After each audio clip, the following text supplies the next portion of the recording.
Good evening and welcome to the Bangalore International Centre for this program in collaboration with the Glasshouse Festival by Art Mantra. We are pleased to have with us today Dr. Guillermo Rodríguez Martín, coming to us from Spain, who is going to be speaking on A.K. Ramanujan, iconic poet, translator, folklorist, and scholar from Mysore. Guillermo is the author of this magisterial study of Ramanujan's poetics, titled When Mirrors Are Windows, from Oxford in 2016, which was the culmination of over 2 decades of work looking at Ramanujan's legacy in India and his papers at the University of Chicago. More recently, he has co-edited with A.K. Ramanujan's son, Krishna Ramanujan, Journeys, a Poet's Diary, which came out from Penguin in 2019 with personal diaries and autobiographical writings that he had intended to publish but never did. Literary footprints, so to speak, that are an invaluable resource on his creative process. So Guillermo has really worked on Ramanujan's corpus for nearly 3 decades now. He is also the founding director of Casa de la India, a pioneering cultural center in Spain, which has become well known as a model for India's cultural diplomacy abroad. So a brief word about why we chose to have this session before handing the floor over to Guillermo. I first encountered the work of A.K. Ramanujan as a young graduate student in the US. He was a veritable institution at the University of Chicago, where he taught, training generations of scholars, organizing conferences, and leaving a legacy that really helped put South Asian literature on the map in the American Academy. In today's world of lit fests and South Asian writers, winning awards and so on, it is hard to imagine what it was like for the pioneering scholars of the 1960s. Ramanujan was a remarkable poet in Kannada and in English. His scholarly interests range from ancient literature in Kannada and Tamil, and since we are at a poetry festival, I should say specifically Kannada Vachana poetry, Tamil Sangam, and later Alvar poetry, to religion and linguistics and anthropology, including folklore, proverbs, lullabies, and songs from the oral traditions of women in everyday domestic spaces. Like many, I taught his translation of U.R. Ananthamurthy's Samskara, which allowed this Kannada novel to be read widely and anthologized. He won many major awards, including a MacArthur Genius Fellowship. And as Girish Karnad says in the foreword to Guillermo's book, there is no other figure like A.K. Ramanujan on the intellectual landscape of India. So with those remarks establishing his importance, let me turn the session over to Guillermo, whose talk is titled A.K. Ramanujan, a Poet of Particulars. Thank you very much, Pratiti, for this introduction. It's a great pleasure here from Spain to say hello to everybody, and particularly to the entire team of this wonderful initiative, the Glasshouse poetry event, which is in itself already a beautiful metaphor, and a very fitting metaphor that Ramanujan liked a lot, which I'll come back to later. As you said, Ramanujan was a multifaceted genius, and his work covered a whole scope of disciplines and languages, traditions. Today, I want to focus on him as a contemporary poet, as well as a translator, because it's very much interlinked. And I would like to bring out a particular facet or strain in his thought, which is precisely that his thinking could not be understood as something in the abstract. That's why I've titled this talk Poet of Particulars. And it brings us to a tenet of a modernist movement, which everybody knows, probably the British modernist poets, the like of T.S. Eliot, Ezra Pound, and William Carlos Williams, which connected with a new audience, new readers, with the idea of no ideas but in things. And I try to bring that strain out. Of course, to be true Ramanujan, I have to say also and stress that he was, as he called himself, or they like to say of him, a hyphen in Indo-American studies or Indo-American. He was the bridge that brought Western and Indian ideas together, and therefore we should not only look at A.K. Ramanujan, who wrote mostly in English as a poet, published abroad, but of course in Kannada as a poet published in India, so bilingual contemporary poet, if you wish, but also his influences from his roots. And it will come out through the elements in his poetics that are very much connected to Bhakti, and also to the classical ideas from Upanishads, what we can call the Margam. So both Margam and regional aesthetics, embodied in Bhakti, as well as Western ideas and Western notions and practices in poetry emerge in his work. And my book, When Mirrors Are Winners Are, if I may sum it up, tries to identify these strains and how they're interconnected. Like streams flowing to the same ocean at the end, and they're all interconnected. So I try to bring that out through his own voice by commenting and reading some of his poems, a few of his diaries, which were recently edited, because the best way to understand is to feel and perceive through his work. We cannot be unfaithful to his own idea that abstractions don't work as such. They have to be felt, they have to be sensed through the body, through the listening, through the sound of words and particulars. I think best way would be, and as I said, we can comment and write many, many books about Ramanujan, but if you read his work, and this is what happened to me when I first encountered his poetry, it just starts speaking to you. It has this magical quality of bringing you experiences which are very much connected to the senses, but also to something that resonates within the poem, within the text. He liked to say that he wrote as perhaps a musician would play sitar. You play sitar with strings, and there are all these resonating, sympathetic strings. So you write with all you have, he used to say. That is, that you always hear the resonating sound of the sitar all around you, and it's just not the string you pluck. And this is how we have to perceive and approach his work. So as I said, perhaps in only a few lines or 2 or 3 points, more is said than in my entire discussion or presentation, or for that matter in my book, which is 500 pages long. It could be summed up in 2 or 3 poems, or maybe 2 or 3 lines. So to bring that across to you, there's a few quotes. One of them is that's really appealing to me.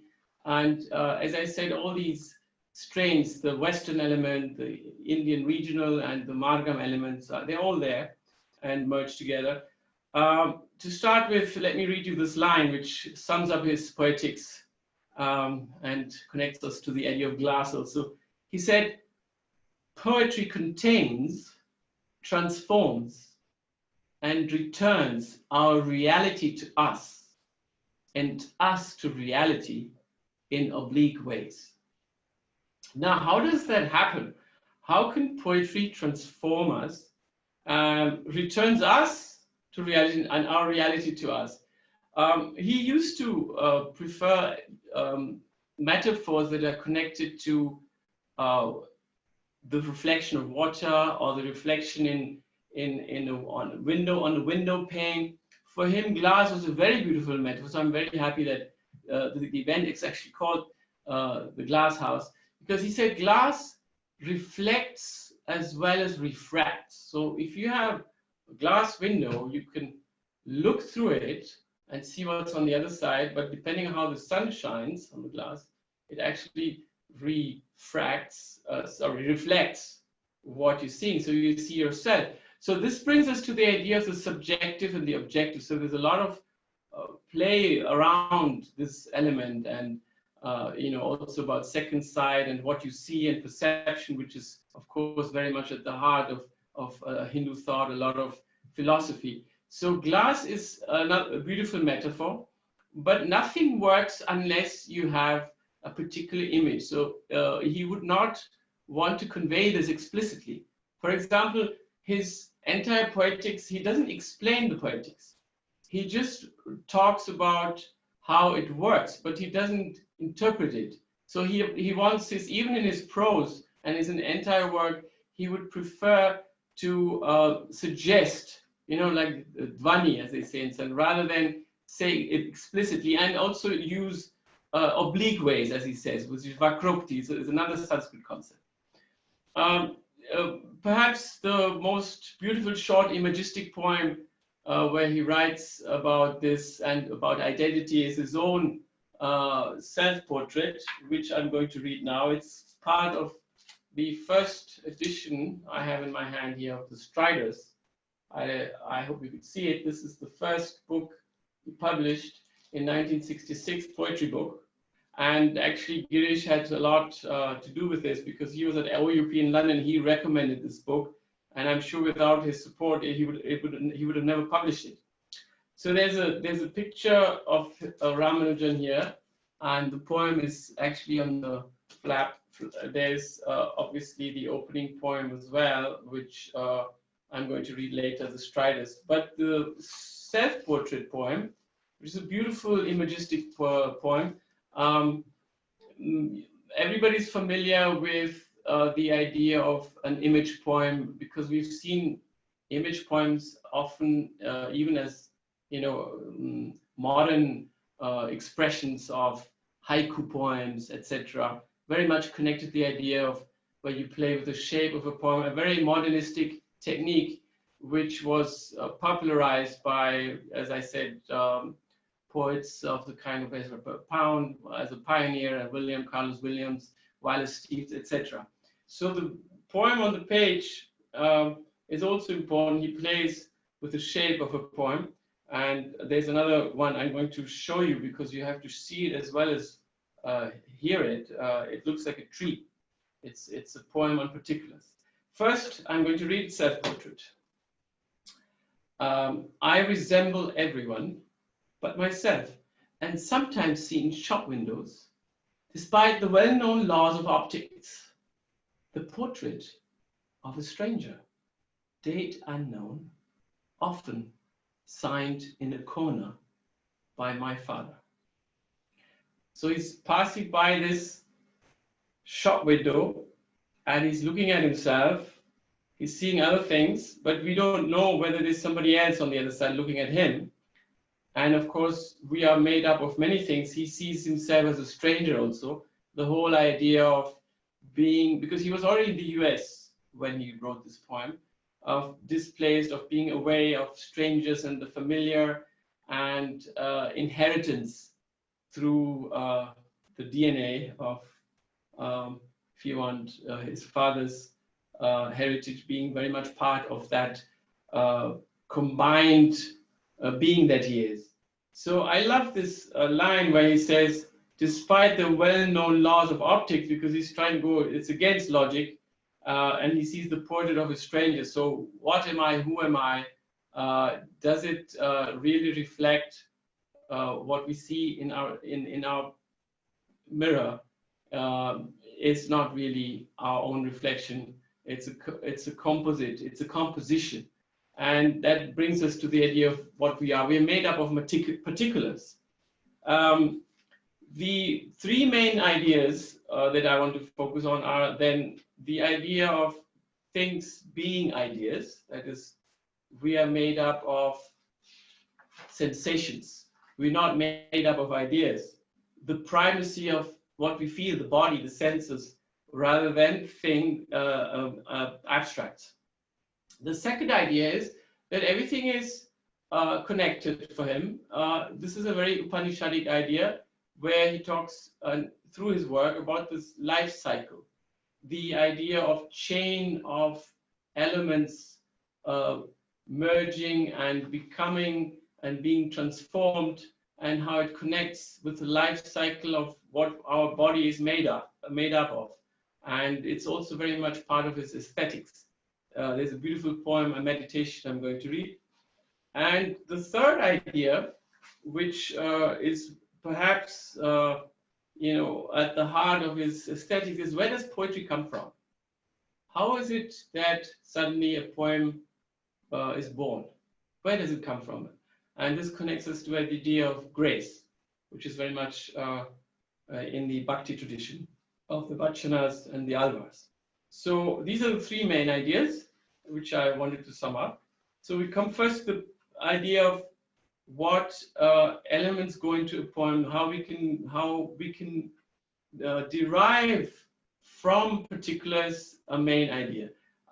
You may be familiar with Ezra Pound's haiku poem, Station in the Metro. Why do I mention this poem? This short haiku poem. It's about an experience that Ezra Pound had in the metro, where he is seeing lots of numerous faces. Everybody's just moving about, rushing here and there, and suddenly he sees and focuses on one particular image. So the poem, it's a very short imagistic poem by Ezra Pound, is the apparition of these faces in the crowd. Petals on a wet black bow. So the images which he sees suddenly, from an abstraction of numerous small dots, like in a pointillist painting, suddenly one particular phase of 2 or 3 phases, they dart out and become from objects a subjective experience. And he tried, Ramanujan, even in prose, he tried to bring out these notions of how images suddenly become subjective without willingly knowing why this happens. There's a particular phrase or paragraph in one of his diaries where he experiences the first ever notion of what it means to be in foreign land. He was on a ship. He left Bombay from on the Straight Heart in 1959, and he had just received a Fulbright scholarship, which would bring him to Indiana to study linguistics. And he's still not sure about what life will bring to him, whether he's going to be a published poet. He didn't know. He was scribbling, of course, since the age of 18, 19 in English. But here he expresses this feeling of how images rather than ideas come to him. He says, and he was also quite pessimistic often and had a lot of doubts about his own capacity of becoming a poet. I'm going to read a paragraph from a diary entry, July 17th, 1959, as he entered port in Malta in the Mediterranean. I seem to carry nothing, not even ideas. I hope that fear is not true. The more I gather these images, the more intense is my craving to be a writer of prose, fixing these tantalizing images in words. This haze, the twinkling spangles on the sunlit bays, the sky fretted by the trees that look through the arches, the penciled aerials, the blood-red oars of a green boat with a red underside, this woman in a white dress with penny-sized spots of black, the blue jersey deck tennis players, this desire to talk to my steward, and that sad-looking flaxen-haired small woman with a typewriter, and the sudden responsiveness of an acquaintance, and all the small hours with the heavy procession of the images of my isolation. He's obviously feeling isolated and can relate to this in his prose writing, but the strangeness, at some point, all these figures and particulars become a reality as far as that they are scribbled down in words, in particulars, which he can relate to. And later, about a few weeks when after he had arrived in America, he tried to explain this, the whole experience by writing it down in a more polished prose version. And he says, and it would have probably become a prose piece to be published, but he never did. So how does he explain this? He says, as one is disengaged from the family, the familiar, everything puts on the stranger look of a symbol. The journey itself, the seed, self-exile, the salt, estranging sea, the towboat, the guy ropes, the receding wharf with its belittled crowd, its motley of mothers and wives waiting for the emptiness, the sudden need for telescopes. There's everything here, but everything is anonymous till one sees, quotes, the faces in the crowd. So he's actually quoting Ezra Pound here because everything is anonymous, everything is objective until in a moment of insight, it becomes subjective. It is an experience. It becomes an experience.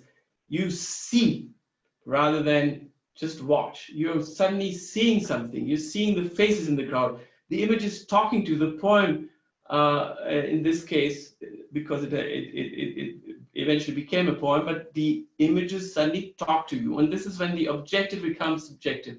It's an experience that the modernists very much wanted to bring out also, for that matter, in pointillist painting. Here is now the poem I alluded to, which was written around the same time, 60, 61. Self-Portrait was around the same time. So I've chosen the first poems I'm actually reading out of his modernist phase, which is very much the end of the 50s, early 60s. Of course, this was common to a lot of other poets which wrote at the same time. Nissim Ezekiel, Dom Moray, Kamla Das. These are the modernist poets as we probably study them at school if you went to school in India or college. The modernism that we're talking about is very much the strain that we find in British modernism, because there are other kinds of modernism, as we know, in French, Spanish modernism, etc. So a poem on particulars. This is the one I mentioned, where it actually looks like a tree, upside down tree. And he got this image from the Upanishads, the upside down tree, the tree of life.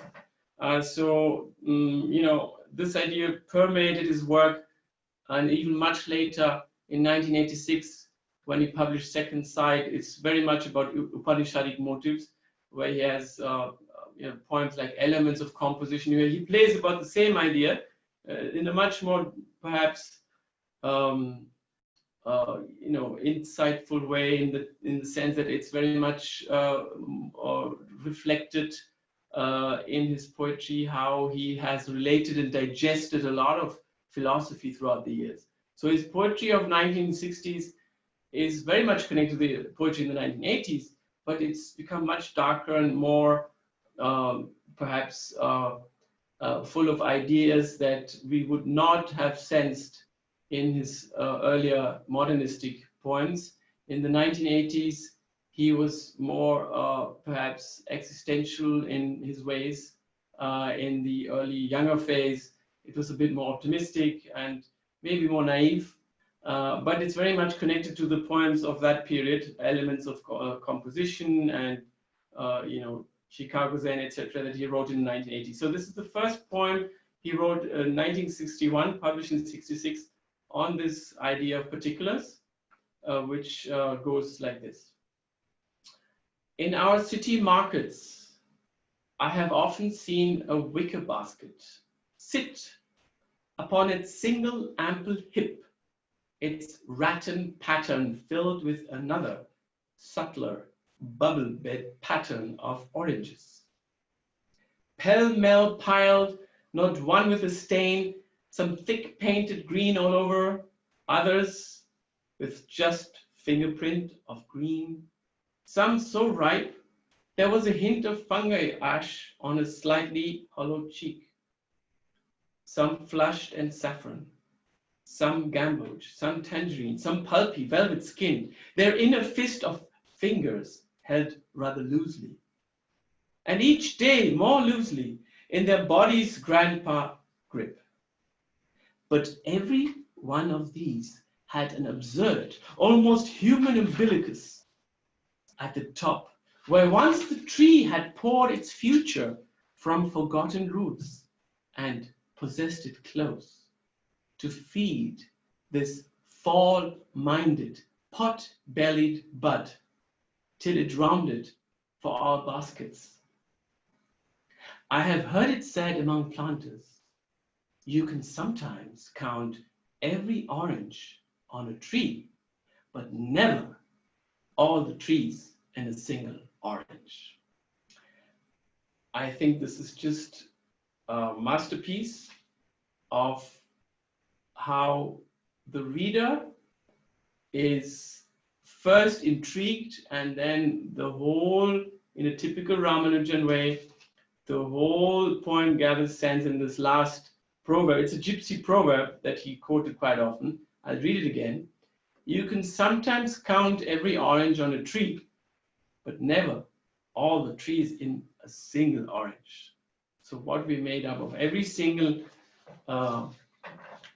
element is made up of so many other elements, which again get transformed.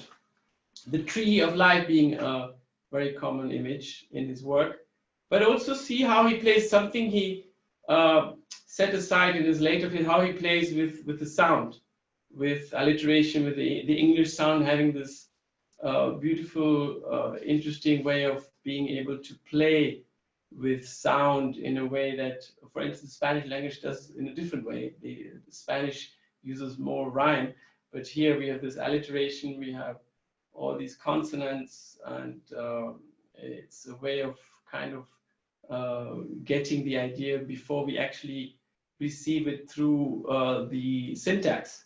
It's just through sound, you know, rattan, pattern, filled, bubble, bed, pattern of oranges, pell-mell, pile, and so on. So we can also actually, you know, get the sense of these bits and pieces of the image that we're seeing in front of us, which make up the tree. So we can actually, we're looking at a tree and we see its small different plants and the leaves and the bits and pieces, whether it's a market or it's kind of a composite pointillist painting of a tree. Who knows? It's up to imagination. Again, it's quite rare to hear or read Ramanujan explaining this theory. There are a few interviews, and I'm going to read a few lines where he tries to sum this idea up. In an interview rather than a diary, he says, and stresses this point in these lines, I quote, "One lives only in particulars. Abstractions are escapist. Honesty requires the particulars." And here another quote, "Behind every fact there's a theory of a fact because you have a notion of what a fact is. So behind everything we perceive, there's also judgment, some kind of abstraction. And universes are really constituted by abstracting, but in order that in doing that, I think we may be unjust, insensitive, unseeing of a particular human being's particular needs and even the particularities of sensation. The search for universals blinds one to the richness of the text. All meaning lies in particulars. I've always believed," A.K. Ramanujan said, "that in literature, but I didn't believe it in social science. Now I do. The archetypes are only useful to point one to the particulars." So he did have his ideas about this one. It just, he didn't write about it. He mentioned it in some interviews, and we have to, you know, bring out and abstract his whole poetics and aesthetics by reading through the lines of his poetry and his essays. And this is what I try to do also in my work, in my thesis. Some people said, "Oh, you spend too many words trying to explain it. You could sum it up in about 100 pages. I think you can sum it up maybe in 1 or 2 pages. But that's the whole. You start pulling the string, then you just, there's more and more thread, like a tapestry. And this is another thing that happens when you analyze A.K. Ramanujan's poetry. You pull from thread, and you're just slowly ending up, you know, pulling and pulling, and and it all comes apart, but then you have to stitch things again together.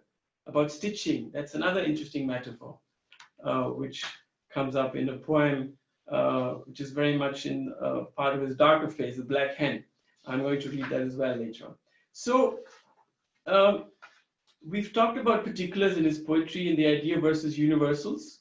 How do we perceive particulars? We perceive particulars through the body's senses. Touch, sight, smell, and so on. He always mentioned that smell was perhaps the strongest one that connects us with the past, because these memories of smell linger with us for a very long time.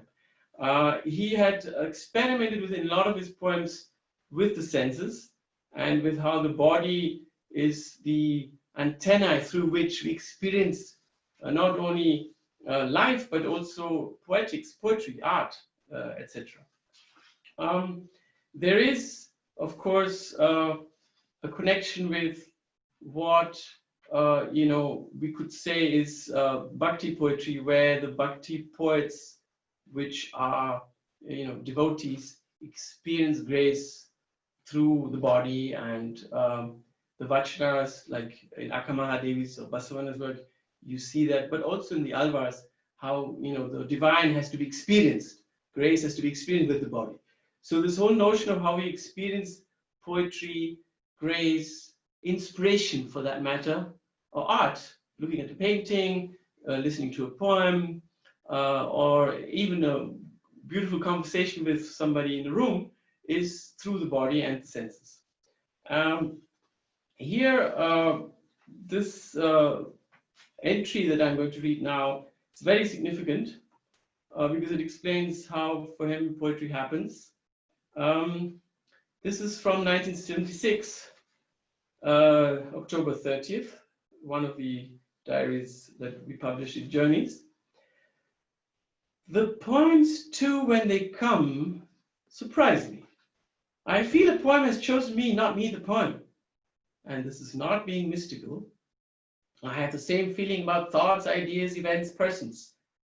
Maybe a certain passivity. I need to say, I didn't work for it. I'm not responsible in my nature.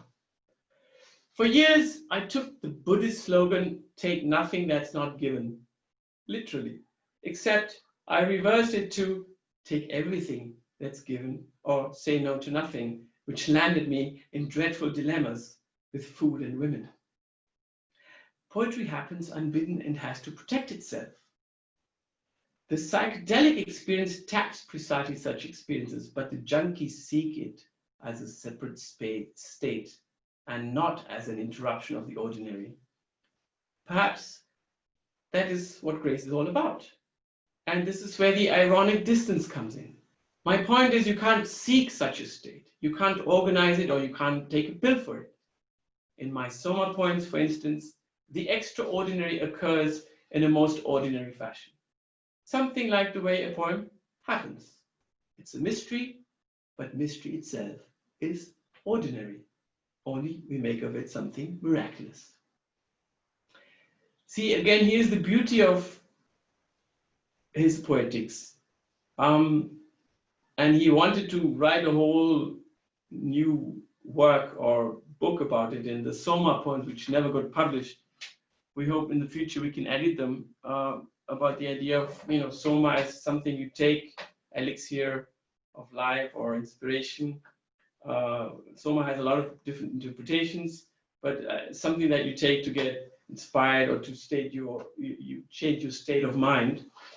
So he used and wanted to use that metaphor, but at the same time he could not do it the same way as the traditional poets or the bhakti poems wrote about. He had to use irony. Why? Because as much as he envied those poets, and he would have loved to have been an Alvar poet or a Virashaiva poet. He wanted to become part of that Sangam, that tradition. This is something he learned by translating the Sangam poets, much earlier poets, the Tamil poets, a fraternity of poets where you have secret codes and languages within the language.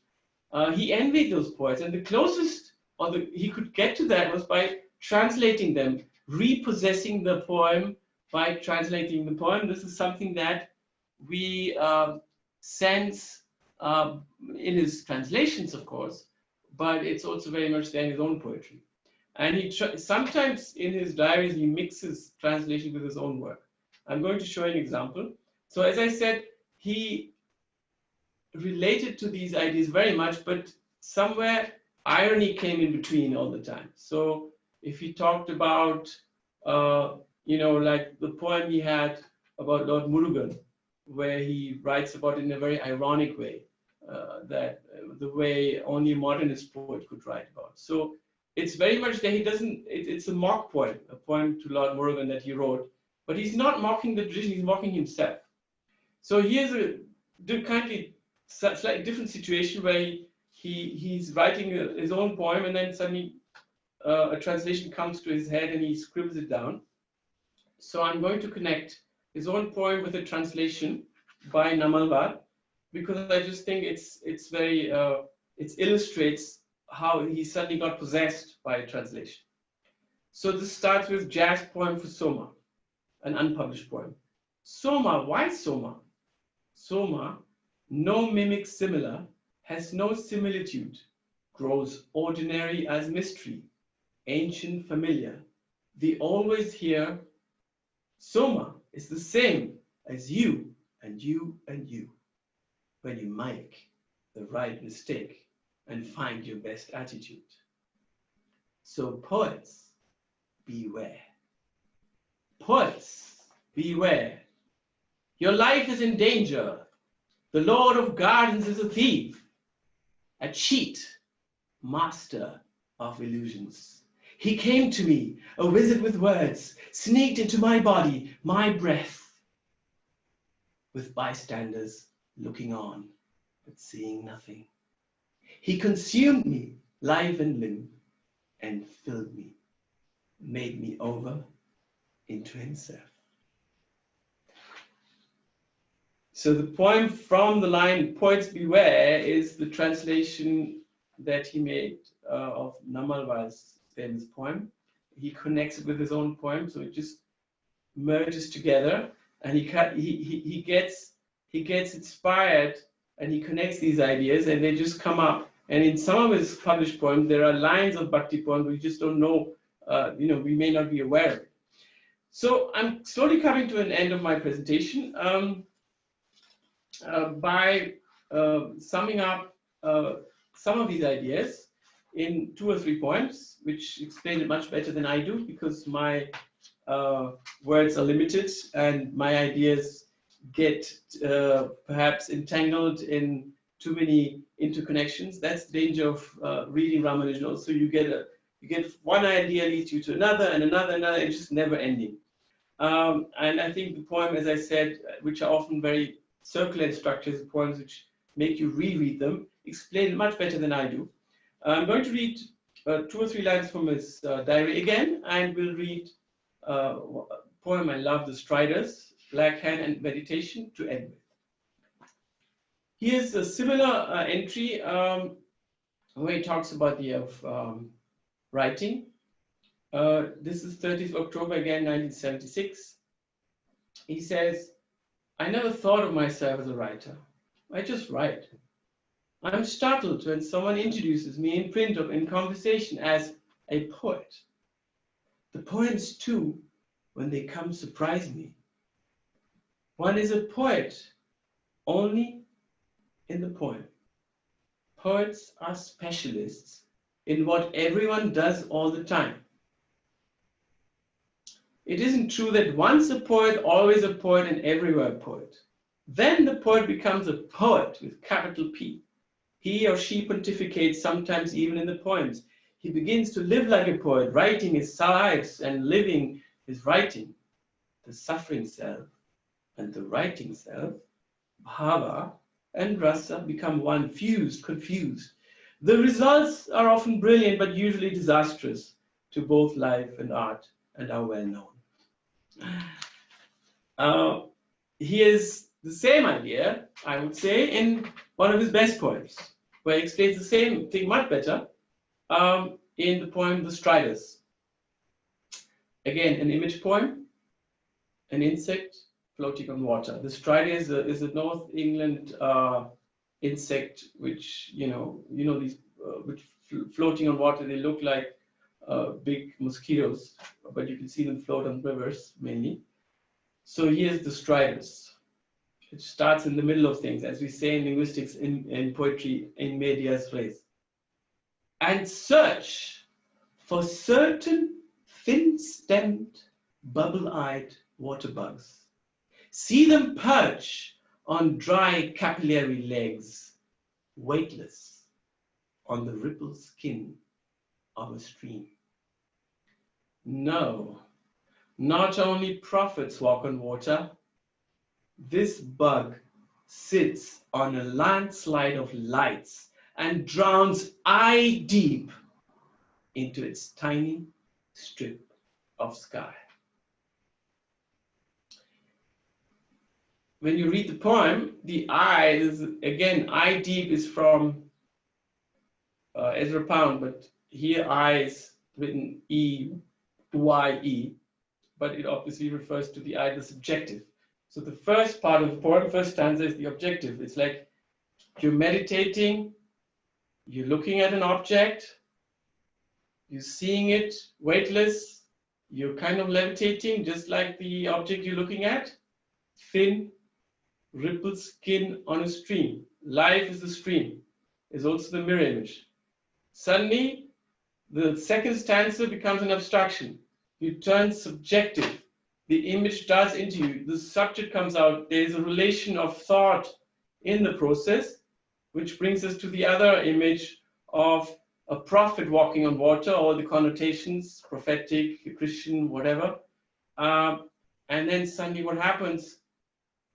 The object crumbles, drowns, eye deep into its tiny strip of sky, into the subject. It's not a failure because it has affected you, but it's very ironic because when you're experiencing the object, the moment you try to grasp the moment, carpe diem, enjoy the moment you try to get hold of it and make it your own and try to relate it to yourself, you drown because you've lost objectivity. It's very much a Zen poem. It's amazing the way he does it also with language. And I'm going to end with a slightly more pessimistic fear poem, which I like to say because towards the latter part of his life, he's related to these ideas in a much more pessimistic way. He was struggling with a lot of pain in his joints, in his back, in his spine, and which eventually ended in a premature death. As you will know, he passed away at the age of 64 in Chicago. So there's a whole series of image poems which are dedicated to animals. Just as the strider is maybe a meditative animal, he has this image of the reptiles, snakes, and hens, crocodiles, which are fear poems. So this again talks about inspiration. In fact, the first line is from Keats, a poet he admired. And this goes like this: the black hen. It must come as leaves to a tree, or not at all. Yet it comes sometimes as the black hen with a red round eye on the embroidery, stitch by stitch, dropped and found again. When it's all there, the black hen stares with its round red eye, and you're afraid. So poems can affect you. Poems can also bring fear out of you. Poems can be scary. Poems can be like babies. You have to, take care of them, nourish them, clean up the lefties' diapers. You have to be looking after poems. Sometimes they end up becoming freaks, creatures. But eventually, when they're nice and polished, you try to bring them out, and they never finished. It's never ended. He thought of the poem just abandoned. It's just abandoned. You never finish it. It's not a work of art in a finished manner. And here the final poem, which brings out the idea of the life cycle, the chain of life, transformation and fluidity, which ends in his own notes with a very famous Basavana poem, which may not need introduction. And you will probably notice when the translation comes in.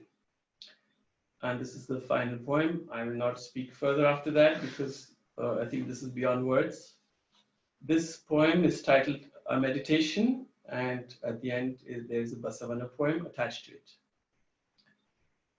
Again, the irony, how he relates to it in a very ironic manner, but it's a very serious topic. But he deals with it with irony, deals in his own particular universe. This is the only way he can do it, or the way he chose to do so, Ramanujan.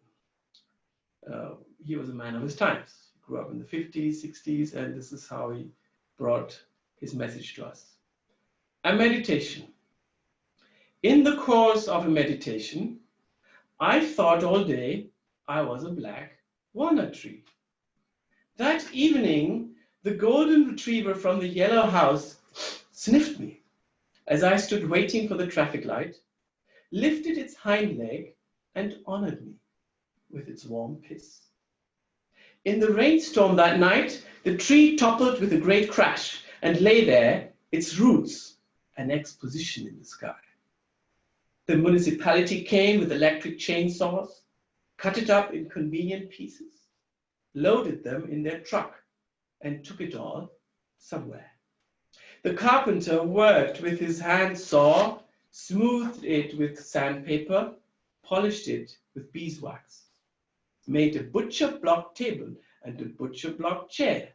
The paper factory ground up the bark and the leaves into a pulp, patched it, bleached it, and turned out rolls of paper with a logo in a watermark. Now here I sit in this chair, paper and pencil on my table, and as I write, I know I'm writing now on my head, now on my torso, my living hands moving on a dead one, a firm imagined body working with the transience of breathless, real bodies. Centuries ago they said, my legs are pillars, the body the shrine, the head a cupola of gold. Listen, O Lord of the meeting rivers, things standing shall fall, but the moving ever shall stay. Thank you. Thank you, Guillermo, for that fine kaleidoscopic reading of Ramanujan's poems and diary entries. You've taken us through the whole broad scope of his work, from philosophical and aesthetic ideas about poetry and language, abstractions derived from so many places, Upanishads, Vachanas, existentialism, Keats, all the way to the vivid sensuality experienced in the body, his particulars as he called them, and you've given us a glimpse of his enormous creative powers reflected in these brilliant poems and diary entries. Thank you. Thank you for taking the time out to speak to us today. I know you've just returned from travels. It's my pleasure, and I think the poem should speak to listeners around the world. I hope I've contributed to bringing them out, in the light of day, because we need poetry more than ever. So I hope you've enjoyed it. Thank you. Thank you so much.